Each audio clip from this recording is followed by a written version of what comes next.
mapigilan ni Claire ang matawa. Ang goal ko po talaga sa buhay ay mag-asawa at the age of 30, ma'am.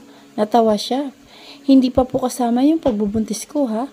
Pag-aasawa lang at the age kasi ang gusto ko, kasal muna bago ang anak. Pero nag-ibang tiikot ng mundo sa akin. Saad niya. Was that your goal? To find a husband at the age of 30, anak? I'm 22 when I met your father and I'm 25 when I get pregnant and give birth to you. Kung ano man ang nangyari sa'yo, it's totally fine. For sure, wala ka namang pinagsisisihan ngayon. Tama ba ako? Kumibit balikat siya. I don't know, ma'am, kung may pinagsisisihan man ako, yan ay naging tanga ako. Nangunot ang noo ng mami niya. What do you mean, anak? Ginitian lang niya ito at nagsimula ng magkwento. Flashback. Nang makarating si Claire sa kanyang kwarto, agad siyang umupo sa kama at inalabas ang liham sa kahong hawak.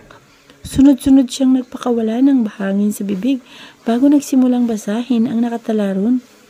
Dear Claire, I know galit na galit ka pa rin sa akin hanggang ngayon. Alam ko na wala na akong pag-asa sa iyo, pero naniniwala pa rin ako na kaya mo akong mahalin muli. Gusto ko lang linawin ang lahat sa iyo, mahal ko. Yung panty na nakita mo, kay Asante yon. I watched the CCTV footage inside my room and I saw her. Sadya niyang nilagay sa ilalim ng kama ang panty niya at umalis. Yan ang nangyari, Claire. I hope maniwala ka sa akin dahil hindi ko kayang magsinungaling sa iyo. And about sa nangyari sa akin, don't mind it. Wala akong sinisisi. Wala kang kasalanan kung bakit ako na ospital at pagpasensyahan mo na ang tita ko. She was just protecting me and she didn't know what's happening. Don't worry, she already understood the situation and I don't know kung hinahanap mo ako pero gusto ko lang sabihin kung nasaan ako ngayon. Nasa Spain ako. Dito muna ako titira kasama ang pamilya ko. I'm still recovering for what happened na ako rin naman ang gumawa sa sarili ko. I'm sorry, Claire, kung hindi man ako nagkapagpaalam sa iyo. Huwag kang mag-alala, babalik din ako. Siguro sa isang buwan, nandiyan na ulit ako at hayaan mong ayusin natin ang relasyon natin para sa ating anak. Claire, please, gusto ko suot muna ulit ang singsing na ibinigay ko para kapag nagkita ulit tayo, magiging masaya ako. Mahal na mahal kita, Claire, at hindi kita kakalimutan sa puso't isip ko. You are the love of my life. Sana mapatawad mo na ako. I love you so much. From Juan Miguel. Hindi mapigilan ni Claire ang sarili. Basta nakita na lang niya sarili na umiiyak. Dahil sa nabasang liham, mahal pa rin talaga siya ni Juan Miguel kahit nasa malayo ito. Nasa Spain pala ito na hindi man lang niya naisip na maaaring itong puntahan. Ngayong alam na niyang mali pala siya, kailangan na niyang patawarin si Juan Miguel. Tama, papatawarin muli niya ang lalaking ilang beses nang sumira ng puso niya. Sabi nga ni Manang Tina, hindi masamang magpatawad. Tinupi ni Claire ang hawak na papel, ibinalik sa kahon at kinuha roon ang singsing na ilang beses na niyang inaisuot. Ngumiti siya saka muling isinuot yun. Bagay pa rin pala sa kanya. Hihintay niya si Juan Miguel. Hihintay niya hanggang sa makarating ito. End of flashback. Matapos magkwento, bumaba ang tingin ng mami niya sa kanyang kamay. Sinuot mo pa rin na yung singsing na yan? Tanong nito. She nodded with a smile on her face. Yes, ma'am. Katulad ng sinabi ni Juan Miguel, suotin ko raw ito. But it's been a year. Ang tagal na nakalipas simula nang mangako siyang babalik siya, anak. Umaasa ka pa rin ba na babalikan ka ng lalaking yun? Hindi siya kaagad na nakaimik. May punto ang mami niya. Ang totoo nga niyan ay lagpas 1 taon na ang nakalipas nang mabasa niyang sulat nito sa kanya. Pero until now, umaasa at naghihintay pa rin siya sa pagbabalik nito. Anytime, bukas muli ang puso niya para sa lalaki. I still wait for him, ma'am. It's your choice. Alam na ba yan ng daddy mo? Baka mamaya magalit na naman yung at muling magka-leche-leche ang ating buhay. Alam na niya, mami, at tanggap na niya rin si Juan Miguel. Really? Himala tanggap niya. At first, nagtataka siya sa akin bakit ko raw hayaang bumalik ang taong sumira sa puso ko ng ilang beses. Sabi ko, wala namang masama ron. Pinatunayan ni Juan Miguel na mahal niya pa rin talaga ako. Naku, kapag nagloko na naman ulit Ang lalaking yun, ako na ang makakalaban niya, anak. Natawa na lamang siya sa sinabi ng mami niya. Imbis na mag-usap pa, nagpatuloy na lang sila sa pagtulak ng stroller ng kambal. Nandito sila sa village at ginagala nila sina Archie at Nexon. Maganda kasi ang sinag ng araw sa mga bata kapag umaga. Halos kalahating oras pa ang itinagal nito bago nila napagdesisyon ng umuwi na. Nang makarating sa bahay, dumiretso sila sa salas. Nagpaalam muna si Claire sa mami niya dahil nauuhaw siya. Ngunit hindi pa man siya nakakarating sa kusina nang makarinig siya ng malalakas na sigaw sa labas. Nagtataka niyang tinungo ang pinto at binuksan yun. Kasabay ng pagbukas niya ng pinto ay ang panlalaki ng mga mata niya. Sa may gate nakatayo ron ang isang babae.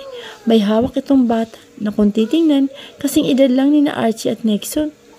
Asante, bulong niya. Juan Miguel, lumabas ka riyan. Pananagutan mo kami ng anak mo. You got me pregnant tapos ano, iiwan mo lang ako ng basta-basta sa ere?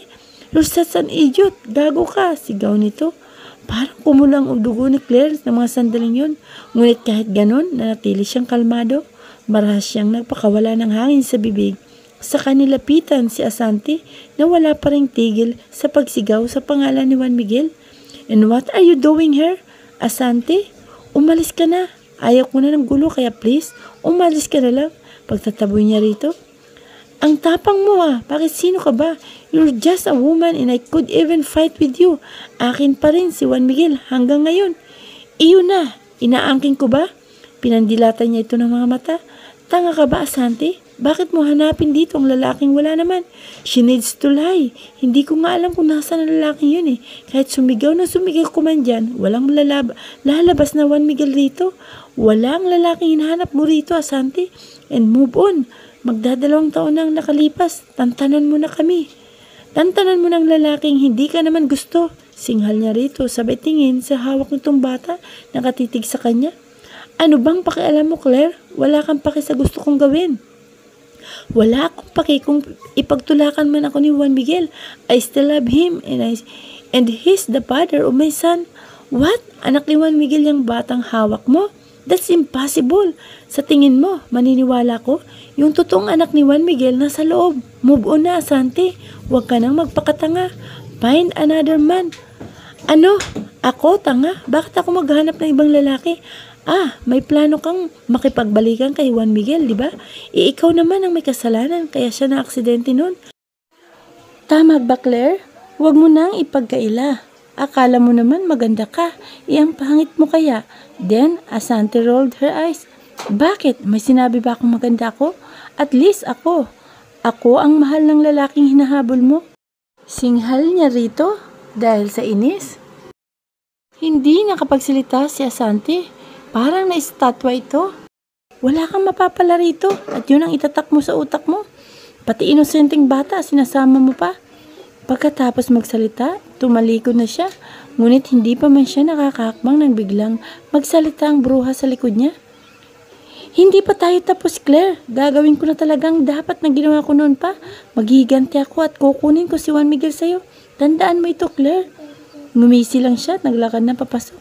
Baliw ng babaeng yun, kaya wala nang rason para pansinin niya ang mga sinasabi nito. Akala yata nito, natatakot siya. Pues, she's wrong. Makarating sa pinto, bumaling siya sa gate. Wala roon si Asante.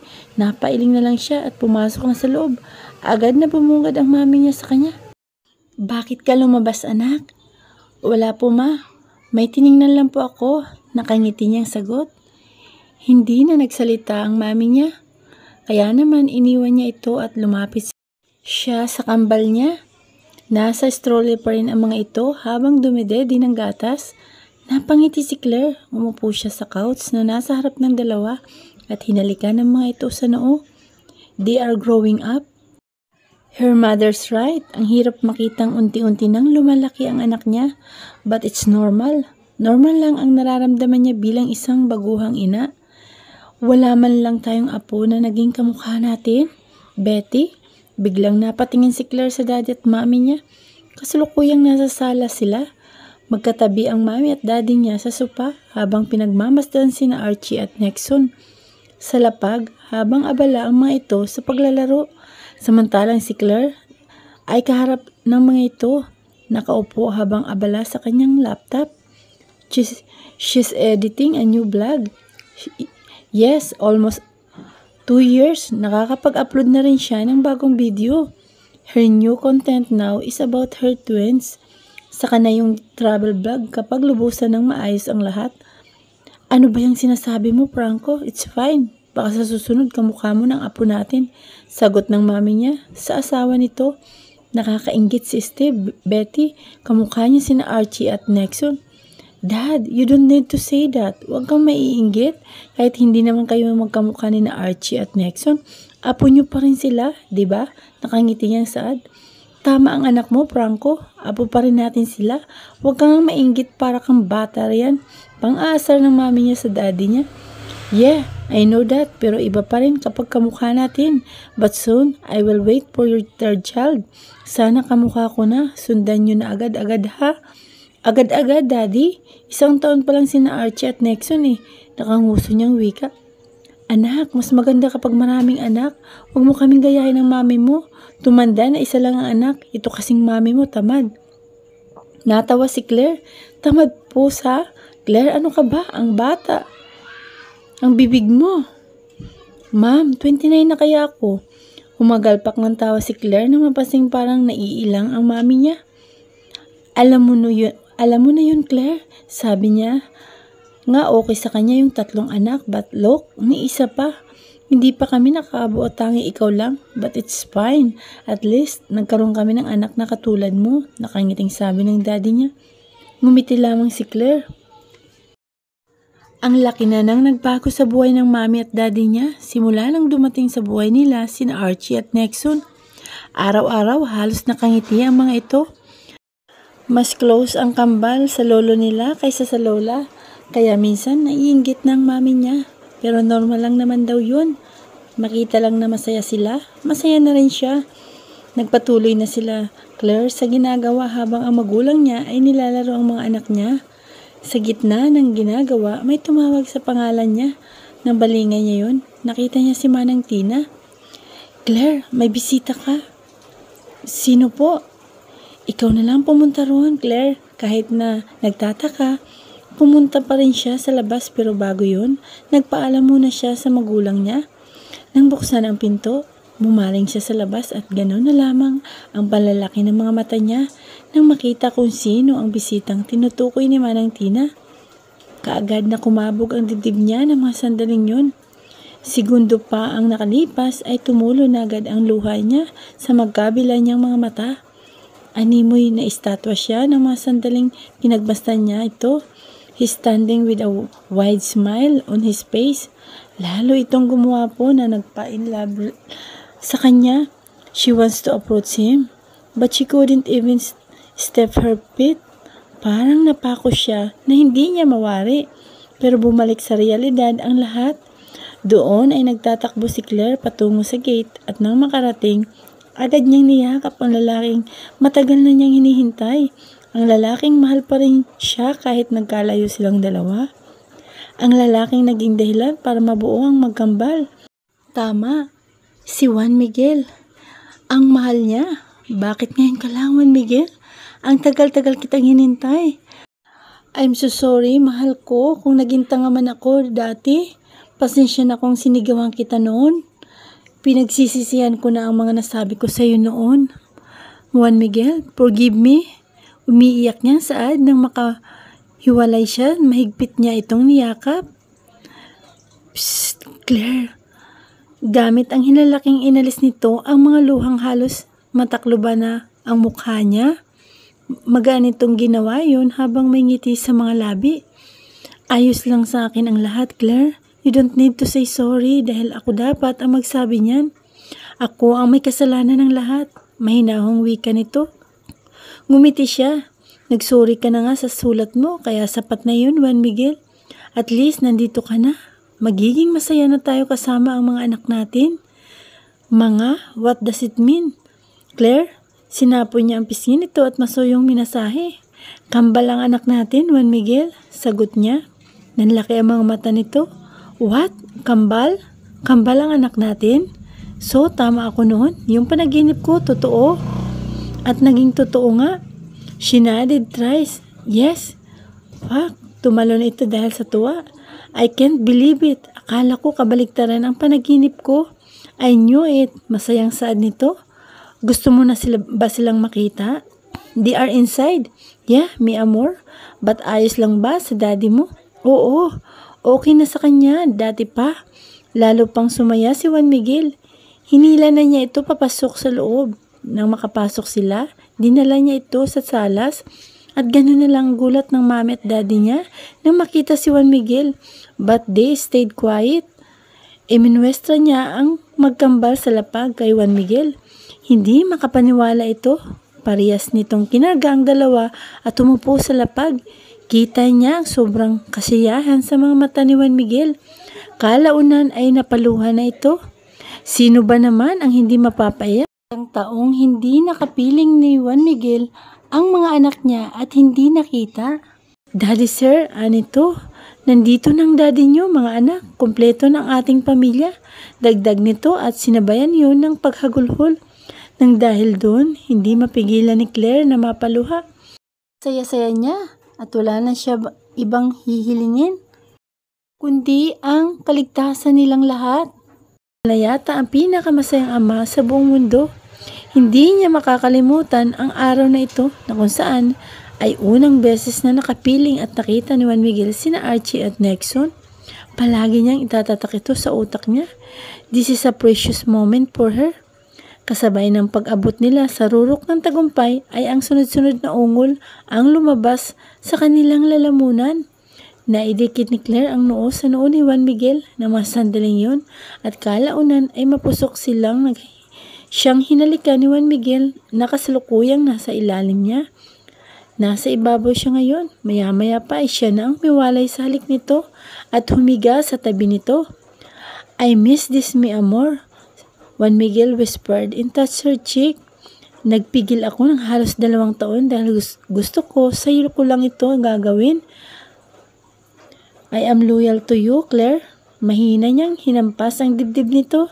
Ang bastos mo talaga, Juan Miguel. Talaga bang loyal lang yan sa akin? Noon? Noon hindi, pero ngayon? Ano? Of course, loyal na sa'yo. Sa'yo lang ito, may amor. Ikaw lang ang nagmamayari nito at walang iba. Pero yung ano mo, sa akin lang yan, di ba? No one could touch it because that's only mine. Ako lang. Tanging ako lang ang papasok dyan. I own that since day one. As if naman, ipapahawak ko ito sa iba. I'm not a flirty woman. Para gawin ko yan, Juan Miguel. Ikaw lang at wala nang iba ang nagmamayari nito. That's good. That's good to know dahil kung meron man ibang nagmamayari niyang iba, ako ang makakalaban nila. They don't know me. Madaing sad nito at halatang nagbabanta. Tinawanan lang ni Claire si Juan Miguel bago niyakap ito at sumiksik sa liig nito. Ang tagal mong bumalik. I've been waiting for you for almost 2 years. Akala ko nga hindi ka na babalik. Isinabi mo sa sulat na babalik ka, pero hindi naman. Susuko na sana ako pero dumating ka naman ngayon. Akala ko kinalimutan mo na ako. Nakanguso niyang sabi. Mahinang tumawa si Juan Miguel at umupo sa kama. Samantalang, siya'y nakahiga pa rin habang nakatingin dito.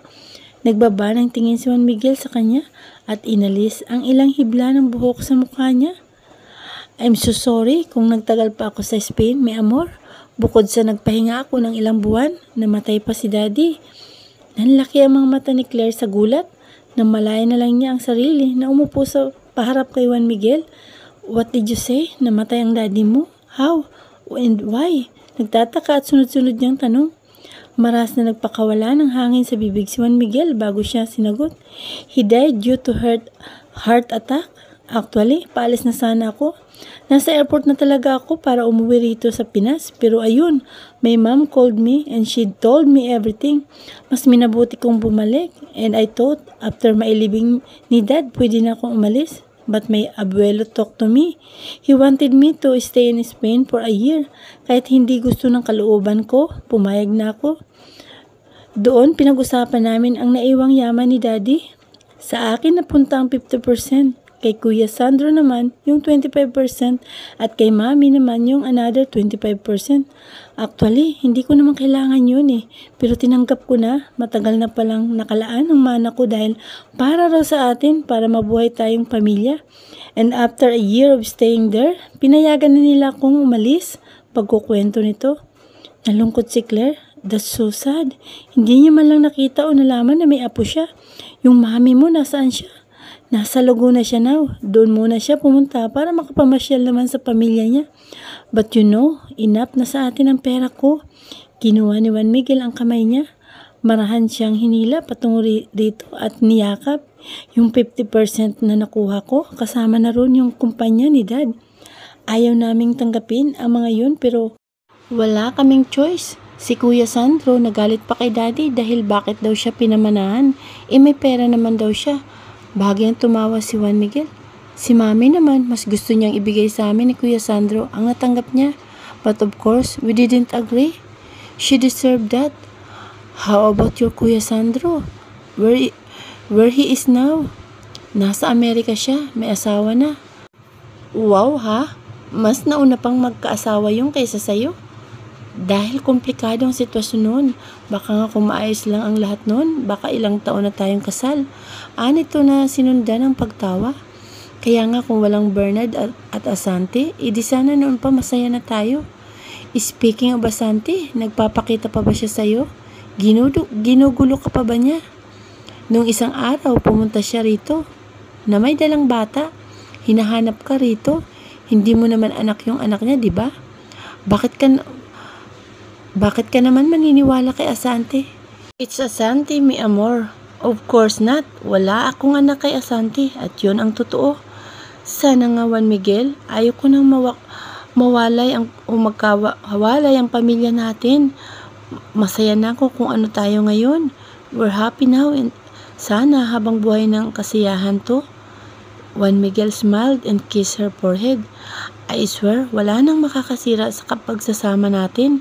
Pagkatapos itong magsalita, pumuesto ito sa harapan niya at hinawakan ang baba niya. I want more, mi amor. Can I? Halos pabulong nitong tanong. Oo naman, I am not pregnant and I won't control you. Napangisi si Juan Miguel. Kalaunan ay hinalikan siya nito ng mapusok. Walang nagawa si Claire kundi hayaan ang lalaki dahil naiintindihan naman niya ito. Ilang taon silang hindi nagkita at sabi pa nito, nagpigil ito. Kung ano ang gusto nitong gawin, hayaan niya total at mahal naman niya ito. They already know how to walk. Napangiti si Claire sa sinabi ni Juan Miguel sa kanya. Nasa garden silang mag-anak. Nasa bench silang dalawa habang pinagmamasdan nila ang magkambal na tuwang-tuwa habang naglalakad. Pero dahil hindi pa sanay, may mga pagkakataon na matumba ang mga ito. Kaya nga ang bilis silang matuto. Hindi ko nga sila tinuturuan. Baka bukas, kaya na nilang maglakad na hindi natutumba. Ngumuso siya saka sumandal sa balikat ni Juan Miguel. They are growing so fast, anya habang pinagmamasdan sina Archie at Nexon. You're right, mi amor. Hindi naman natin mapipigilan ang paglaki nila. Ganun naman talaga ang tao, di ba? Growing up is not new to us. Hindi pa ako handa na mawala sila sa atin. Marahang inalis ni Juan Miguel ang ulo niya sa balikat nito at nakakunot ang noo. Siyang hinarap. What do you mean? Nagtataka nitong tanong. She heaved a deep sigh. Paglaki nila, makakaroon sila ng asawa. Hindi pa ako handa na mawalay sila sa akin. Gusto ko palagi lang silang nasa tabi natin, Juan Miguel. Claire, kinuha nito ang dalawa niya kamay at marahang pinisil. Matagal pang mangyayari yun. Okay, don't think that anymore. They are just 1 year old. I don't know, Juan Miguel. I know na matagal pang mangyayari yan, pero you know, time flies fast. Baka ang pagmulat natin, malaki na sila. Mga binata na. Ikaw talaga, Claire, stop overthinking. Baka makasama pa sa'yo. Yan, for now, let's just focus on them. Imbis na sagutin, sinandal na lang niya ulit ang ulo sa balikat ni Juan Miguel at pinanood pa ang mga anak nila na nagkakasiyahan. Favorite spot nila Archie at Nexon, ang garden. Hindi niya alam na garden lang pala ang magpapatigil sa pag-iyak ng mga ito. Kaya naman nakasanayan na niyang dalhin ang dalawa rito araw-araw. Ilang buwan na silang magkasama ni Juan Miguel and thankfully nothing happened. lalo pang naging masaya si Claire. Yung kambal naman, nakilala na nila ang kanilang ama. Nung una kasi, takot na takot ang dalawa kay Juan Miguel. But now, halos ito na ang nag-aalaga sa dalawa. Juan Miguel is such a good father at kitang-kita na mahal talaga nito ang mga anak nila. And about their wedding, tuloy na sa isang taon. Pinaplano na ang lahat ng kailangan planuhin. Inaayos na ang mga kailangang ayusin para sa engrande nilang kasal. Sa wakas, magiging ganap na rin siyang Del Pero na hindi niya inaasahang maaaring mangyari nun. Sir Juan Miguel, may naghahanap po sa inyo sa gate. Natigilan na lang silang dalawa nang biglang sumulpot si Kuya Ando sa harap nila. Ito ang nagsisilbing guard sa bahay ni na Claire. Sino raw? Nagtatakang tanong ni Juan Miguel rito. Hindi po siya nagpakilala. Okay, pupuntahan ko na. Hinarap siya nito. Stay here, haharapin ko lang kung sino man yun. She just nodded. Tumayo na si Juan Miguel at naglakad na patungo sa gate. Sino naman kaya yun? Gustong puntahan ni Claire si Juan Miguel. At saktong dumating si Manang Tina na may dalang juice. Pinabantay niya muna ang magkambal bago sinundan si Juan Miguel. Nang makarating, nakita niya may kausap ito. Hindi niya kilala kung sino, kaya tinagilid niya ang ulo at nalaki na lamang ang mga mata niya na makita kung sino ang kausap ni Juan Miguel. It's Asante. Ano bang ginagawa ng babaeng ito rito? Para guluhin na naman ang masaya na nilang buhay?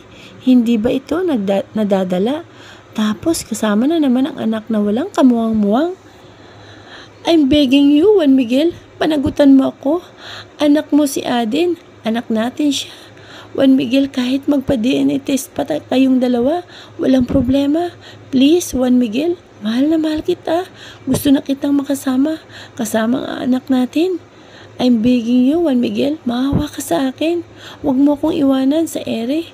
Kailangan mo akong Stop your craziness, Asante. Hindi ko anak yan. Kahit anong gawin mo, hindi ako makikinig sa'yo. Why don't you find his real father? For sure, alam mong hindi ko talaga anak yan. At tungkol sa DNA test na sinasabi mo, walang mangyayari ron. Asante, baliw ka na. Pinagmumukha mo lang baliw ang sarili mo. Leave us alone. Tatandaan mo ito, Asante.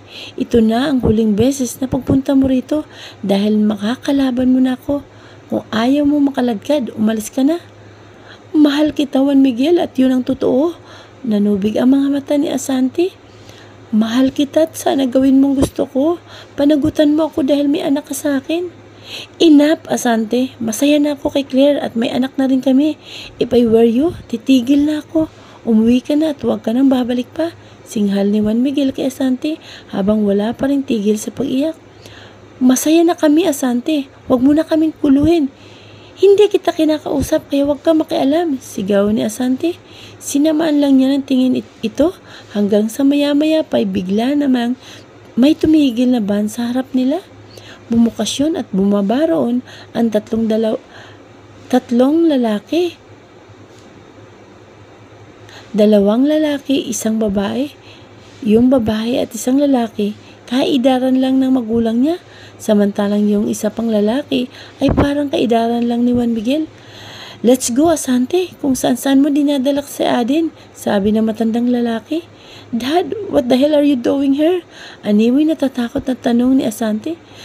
So, magulang pala nito ang dalawa. Anong ginagawa ko? Namin dito. Nandito kami para sunduin ka.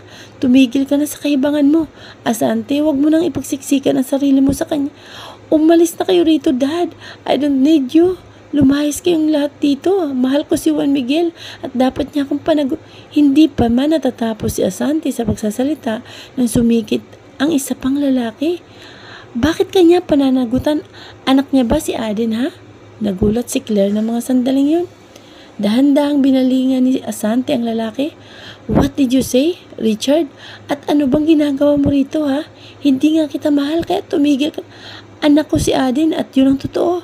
No, hindi mo magiging anak si Aden. Tumigil ka na, Asante. Akin na si Aden at umuwi na tayo. Wala kang mapapala rito. Si Richard ang nakabuntis sa iyo at walang iba. Come on.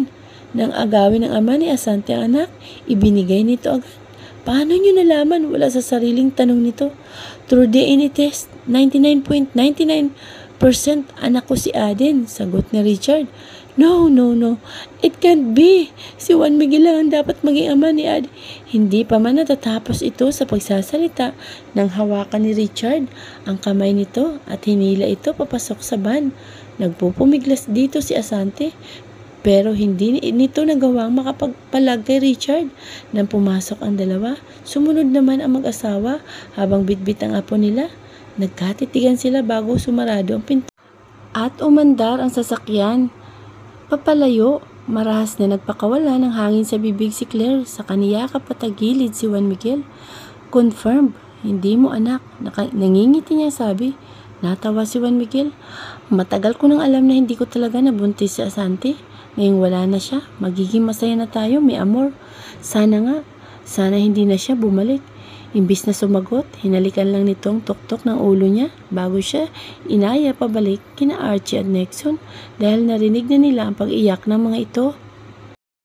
Pagkalipas ng 15 taon, sige Paulina, I'll talk to you later. Nang tumugon ang kaibigan, agad pinatay ni Claire ang laptop at lumabas ng kwartong kinalalagyan. Kanina habang nag-uusap silang dalawa, bigla na lang may nag-doorbell sa labas at hanggang ngayon hindi pa rin tumitigil. Naiinis man ay nagawa pa rin niyang maging kalmado. Nang makababa, kaagad niyang tinungo ang pinto at bumungad ang guard sa gate ng village na kinatitirikan ng bahay nila habang nasa unahan nito si Archie na may bangas ang mukha. Ma'am Claire, pasensya na po kung naabala kita. Ito kasing anak mo po, nakipagsuntukan sa labas. Her eyes widened. Agad niyang kinuha ang kamay ng anak at hinila patungo sa kanya. Tiningnan niya ang buong katawan nito. May mangilan-ngilan itong gasgas sa braso. Sa mukha naman, may bangas ito at putok pa ang labi. Palihim niyang tiningnan ng masama ang anak na naglayo naman ng tingin sa kanya. Sige kuya, maraming salamat po. Nakangiti niyang wika sa guard. Tumango lamang ito at umalis na samantalang siya'y pumasok sa loob habang hila-hila ang anak patungo sa salas.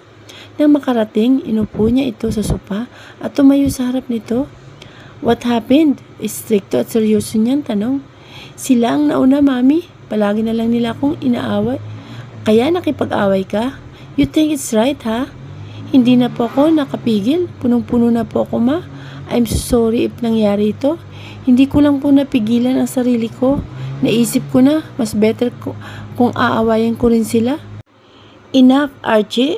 Madiin niyang saad saka umalis sa harap nito at nagtungo sa banyo sa unang palabag para kuhanin doon ang emergency kit.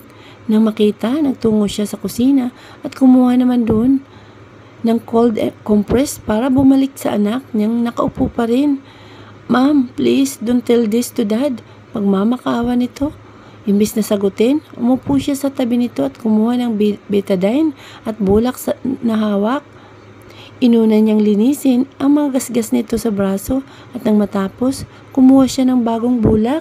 Nilagyan ng betadine at yung bangas naman ito sa mukha ang nilinisan sa kasinunod niyang ang putok nitong mga labi.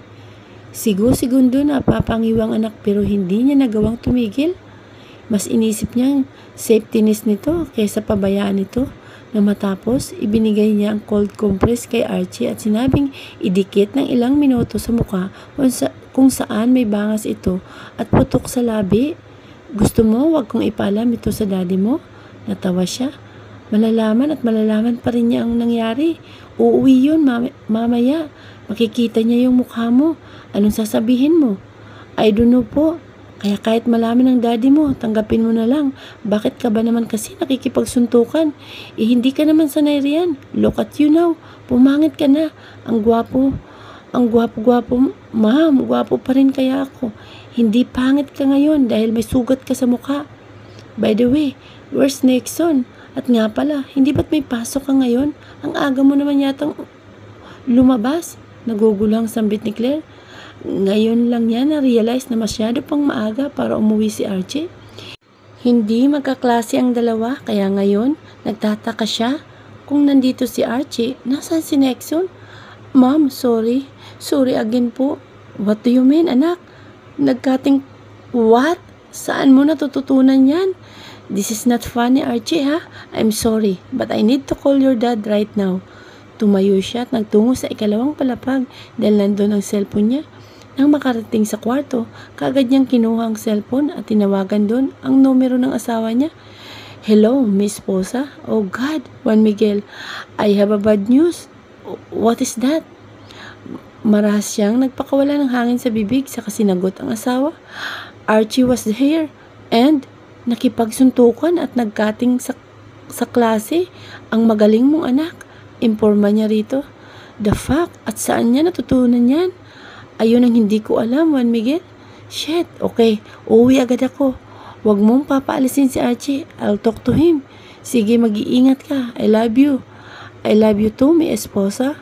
My wife. Hindi na sumagot si Claire at pinatay ng tawag. Lumabas siya sa kwarto, dala ang cellphone, saka sinilip si Archie sa salas. Pero gano'n na lamang ang palalaki ng mga mata niya nang hindi ito nakita.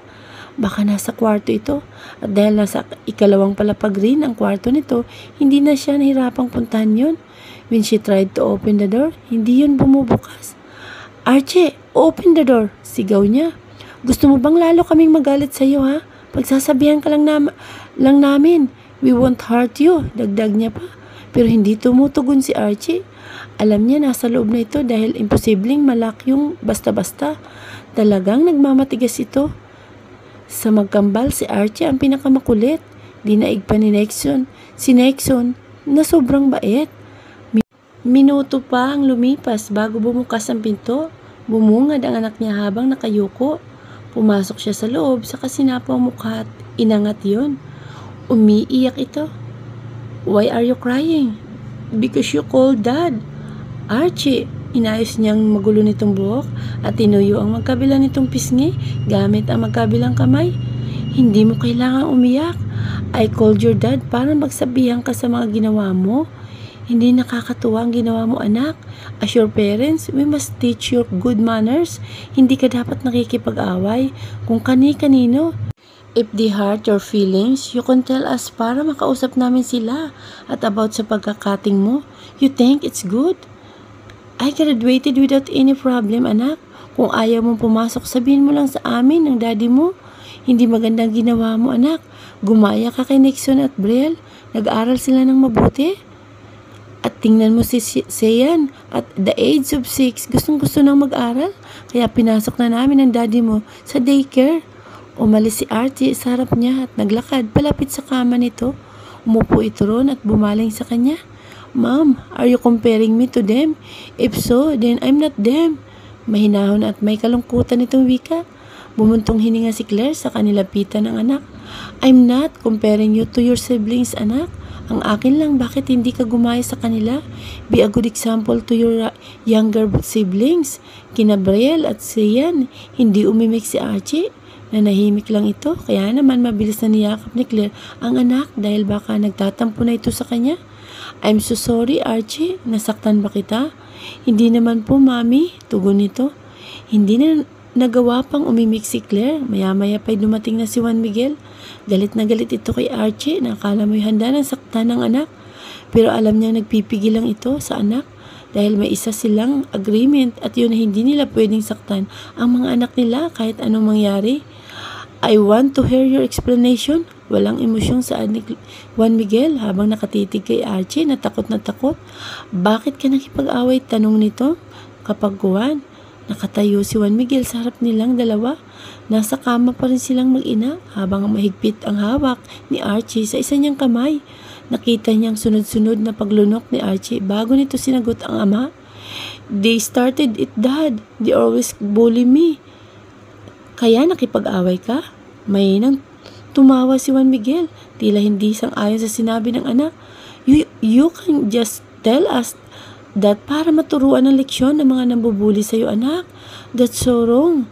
Archie, we never taught you to fight with anyone.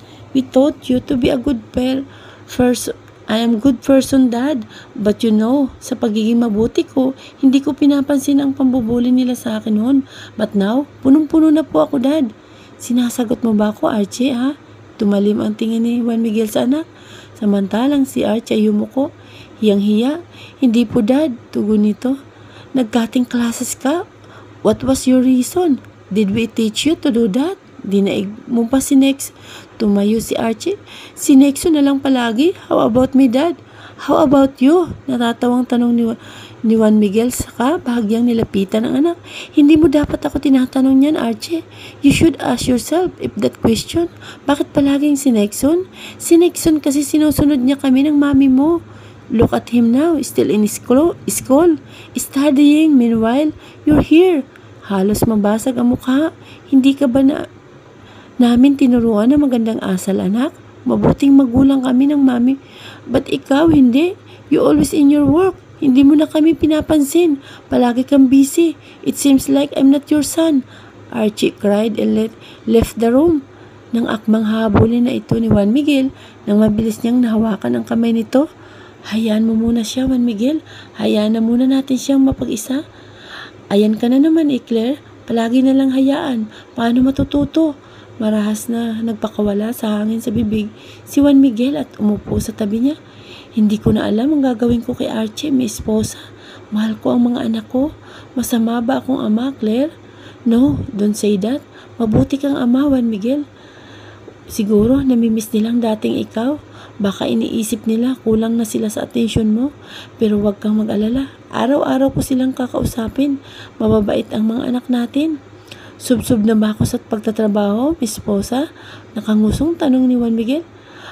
Magpapakatotoo na ako, Juan Miguel. Oo, subsub ko na sa trabaho mo. Aalis ka ng umaga, uuwi ka ng gabi, tapos linggo ka lang nandito. I'm working for our children's future, Miss Mosa. Pwede naman akong huminto sa pagtatrabaho, pero nangako ako sa magulang mo na gagawin ko ang lahat, maging masaya lang kayo. Ayaw kong kainin ang mga pangako ko sa kanila, Miss Posa. Masaya naman tayo, di ba? Parehas tayong nagtatrabaho, kaya hindi mo kailangan magtrabaho araw-araw. Ako, namamahala ng 2 business. Isa yung naiwang kumpanya ni Dad at yung naiwang restaurant ni Ma'am. Pero tingnan mo ako, halos nasa bahay ako araw-araw kasi yung trabaho ko may iba nang gumagawa.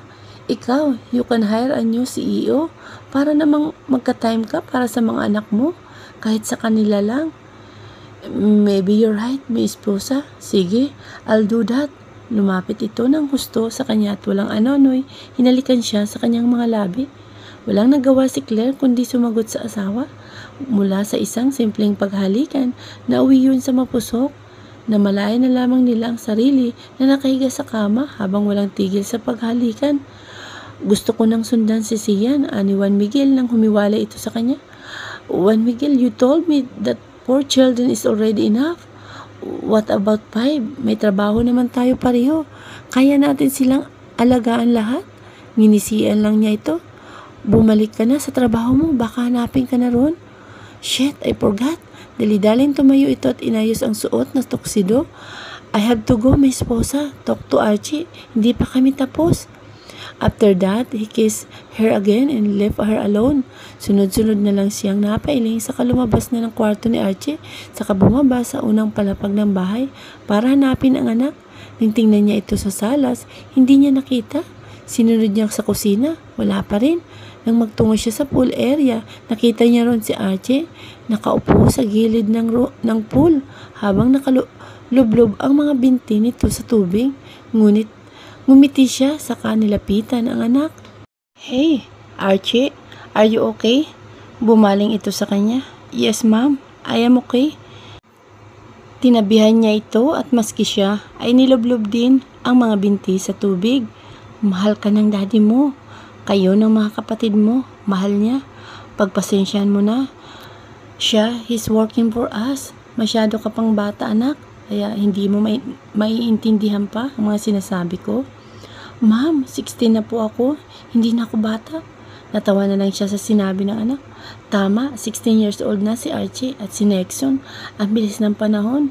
Mga binata ng kambal. Tapos may 2 pa silang anak ni Juan Miguel. Sina Brielle at Sian. Si Brielle 11 years old, samantalang si Sian naman ay 6 years old. 6 na taon na rin ang nakalipas nang magbuntis siya, kaya baka pagbigyan na niya ang asawa na sundan nilang 2 si Sian. This year, 15 years na silang kasal ni Juan Miguel. Napakabilis ng panahon. Parang kahapon lang sila nagkakilala at nagkahulugan. Maraming taon ang lumipas. May mga tao namang nawala. Ang mami at daddy niya, wala na. Ang daddy niya namatay dahil sa atake sa puso 10 years ago. Atake rin sa puso ang kinamatay ng mami niya. Pero bago yun, 3 years ago nang nawala na ito. Si Manang Tina, 15 years nang wala pagkatapos nilang maikasal ni Juan Miguel. Nakatanggap sila ng balita na wala na raw si Manang Tina. Namatay raw ito habang natutulog. Samantalang yung mami ni Juan Miguel, wala na rin. Namatay naman daw ito dahil sa cancer. Lahat ng mga mahal nila nawala na. Pero tanggap na nila yon. At least nakasama ng mga magulang nila ang apo nila. Naging masaya pa rin sila noon. Ang naiwang business na magulang niya sa kanya na napunta. Total at siya lang naman ang kaisa-isang anak ng mga ito. Nangako siya sa mami at daddy niya na aayusin niya ang iniwan sa kanya nito at pamamahalaan niya ang mga ito habang nabubuhay siya at ipapamana niya pa sa mga anak niya pag dumating ang panahon. Sa loob ng 15 taon, nabuhay sila ng masaya at walang nanggugulo. Kung noon ay nanggugulo si Asante, ngayon ay hindi na. Balita nila masaya na raw ito kay Richard. Well, that's good for her. At least, nakamove on na siya kay Juan Miguel na ngayon asawa na niya. Kung tatanungin si Claire, wala na siyang mahihiling pa dahil natupad na niya matagal na niyang gusto. At yun ay ang masayang pamilya. Enough na itong kasiyahang nararamdaman niya ngayon. Lumaban sila at hindi niya iniisip na abot sila sa ganitong punto without her faith in God. Siguro na malungkot siya ngayon. Siya na yata ang pinakamasayang ina at asawa sa buong daigdig. Pero bata ka pa rin. Natatawang tugon ni Claire sa anak. Mami, hindi na nga po eh. Binata na nga po ako eh. Binata ka na nga pero para sa amin ng daddy mo, bibi ka pa namin. Kayo na mga kapatid mo. Inakbayan niya ang anak niya. Don't be sad, okay? At yung ginawa mo, wag mo nang ulitin, okay? Yes ma'am, hindi ko na po ulitin. At huwag ka nang magtampo sa amin ng daddy mo. Busy lang siya. Ang dad mo busy siya sa trabaho. Tumango lang ito at niyakap siya. Napangiti siya ng malapad sa kahinalikan ng tuktok ng ulo ng anak. Thanks God, naunawaan siya nito. Kaya mahal na mahal niya ang mga anak niya dahil napalaki nilang mag-asawa na mababait ang mga ito. It's Sunday. It means bonding time. Nasa pool area sila ng bahay nila habang nagkakasiyahan silang magpamilya habang kasama ang ilang mga kaibigan ni Juan Miguel na sina Warren, Cruz at Briggs na may mga sarili na ring pamilya. Claire couldn't help but smile because of the happiness in her children's faces. Nasa swimming pool silang magkakapatid kasama ang anak ng mga kaibigan ni Juan Miguel. Si Wansi, anak ni Warren, na kaedaran lang ni Brielle. Si Case, anak ni Cruz, na 10 taon na rin. Tapos si Brian, anak ni Briggs, na kaedaran lang ni Sian. Bali 7 silang lahat na nasa pool. Nasa maliit na pool ang 3 mga bata habang ang malalaki naman ay nasa mismong pool na 3 feet lang ang lalim. Pinasadya nila mag-asawa na babaan ang swimming pool dahil sa mga anak nila, lalo na kay Sian noon, aalis ka pa lang, tatakbo na agad. Kaligtasan lagi ang iniisip nilang mag-asawa para sa mga anak nila. Ang laki na ng mga kambal, Claire. Ang liit pa nila dati nung pumupunta kami ni Cruz sa dati niyong bahay.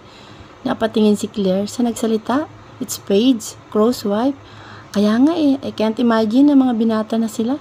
At ang gagwapo pa, manang-mana talaga sa ama. For sure. Magiging habulin din ito ng mga babae pag lalong umiidad, sabi ni Jade, asawa ni Warren. May point ka, Jade. Habulin talaga ng mga babae sila. Sang-ayon naman ni Hayden, asawa ni Briggs. Natawa na lang si Claire sa sinabi ng mga ito. Magkakaibigan na nga pala sila. Nabuo yun noon dahil palaging pumupunta ang 3 kaibigan ni Juan Miguel sa bahay nila. Actually, may kulang pa si Cheska, asawa naman ni Rail. Kaso nga, nasa ibang bansa na ito kasama si Rail dahil mas pinili nila na doon manirahan habang buhay. We thought the twins, anya dahilan para mapabaling ang 3 sa kanya. Tinuruan namin sila ng mabuting asal. Sinabi ang mga bagay na hindi dapat gawin ay isa na roon ang pambababae. Nako girl, bata pa sila kaya sang-ayon lang sila ng sang-ayon kapag tuluyan na silang naging mature. Baka mamaya makabuntis na sila. Natatawang umiling si Claire. They won't break their promises, Heidi. Sana nga nako, yung anak ko napakakulit, may girlfriend na raw. Siya sa school. Nakakapangilabot, natatawang saad ni Heidi dahilan para matawa silang tatlo. May girlfriend na agad? Hindi pa naman tuli, Jade said.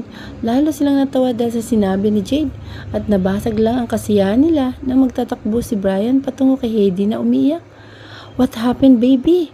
Nag-aalala ng tanong ni Heidi sa anak. Mommy, si Ian pushed me in the water.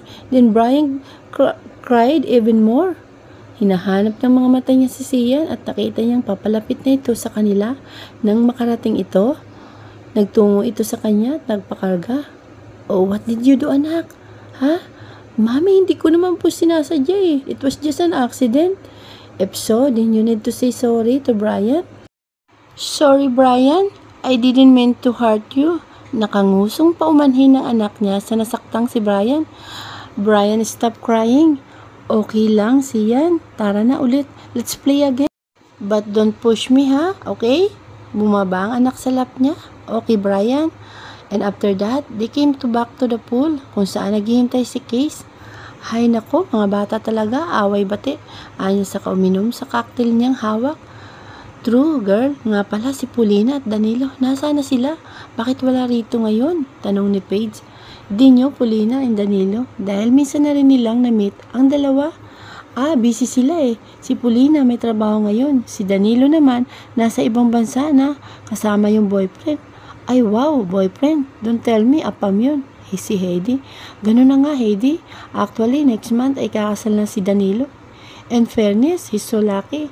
Even though he's a gay, someone still love him, anang Jade. That's true. Masaya ng dalawa niyang kaibigan. Si Paulina may asawang CEO, kaya umigi na rin ang buhay nito. Samantalang si Danilo naman masaya na sa Amerika, kasama ang American boyfriend nito. Ang saya lang isipin na ngayon, masaya na ang mga pinagkakatiwalaan niyang kaibigan noon. Wala nang umimik sa kanila.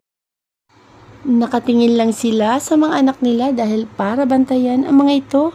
Maya-maya pa'y napatingin si Claire sa pwesto ni Juan Miguel. Nasa gilid silang magkakaibigan, nagkukwentuhan habang nagiinom. Ang gaan-gaan ng pakiramdam niya kaya hindi na siya humihiling pa ng iba. Ang saya-saya ni Claire. Ang saya-saya sa puso niya. Ang gusto niya, maging masaya na lang sila habang buhay at wala nang iba. Nang sumapit ang gabi, pinatulog na ni Claire ang mga anak. Sina Juan Miguel ay nasa baba pa rin. Hindi pa rin sila tapos mag-inuman. Ang mga asawa at anak ng kaibigan ng asawa niya umuwi na kaya apat na lang sila sa ibaba. Mami, kailan po ulit tayo pupunta sa island natin? Maya-maya pa'y tanong ni Brielle. Oo nga, Mami, it's been a month since we were there. Anya naman ni Nexon. Mami, I want to go there ha. Isama po natin si Brian at Kuya Case. Sian said, Brian and Case are his friend. Hindi mapigilang mapatawa si Claire ng mga sandaling yun.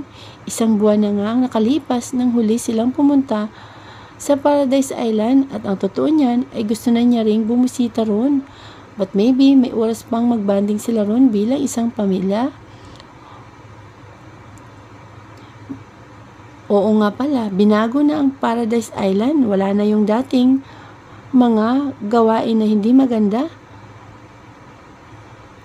Juan Miguel decided to change it because he thinks it's better than before. Public island na ito at talaga naman dinadagsa pa ng mga tao kahit galing sa malalayong lugar. We will go there mga anak, but not now, maybe soon. Mga anak, masyado lang kaming busy ng daddy nyo. Don't worry, pupunta tayo ron this month. Hindi ako mangangako, but I will try to talk to your father, she said. Kinumutan niya si Sian. Matulog na kayo ha? Okay, gabi na, may pasok pa kayo bukas. Good night, Mommy, Sian said. She smiled and kissed his forehead. Good night po, Mommy, Brielle said too. Tumayo siya at nilapitan ang kaisa-isa nilang anak na babae at hinalikan din ang noo nito. Good night, Mommy, sabay na sabi ng kamangkambal. Lumapit siya sa magkambal at parehas na hinalikan ang noo nila. Nang matapos nilapitan niya ng lampshade at binuksan yon, Naglakad na siya palabas pero bago yon, pinatay niya muna ang ilaw. Nang makitang komportable nang natutulog ang mga anak nila, lumabas na siya saka sinaraduhan na ang pinto ng kwarto nila. Sama-sama na sila sa iisang kwarto dahil yun ang gusto ng mga ito. Sa totoo lang, ay 6 ang kwarto rito sa bahay niya at pwede silang tig-isa, but their children choose to sleep in one room only. Hindi naman sila makahindi ni Juan Miguel dahil baka kapag hindi sila pumayag, baka magtampo ang mga ito. Sunod-sunod na lamang siyang napailing at bumaba sa hagdan, saka tinungo ang full area para tingnan ang magkakaibigan. Ngunit gano'n na lamang ang gulat niya nang hindi na makita ang mga ito.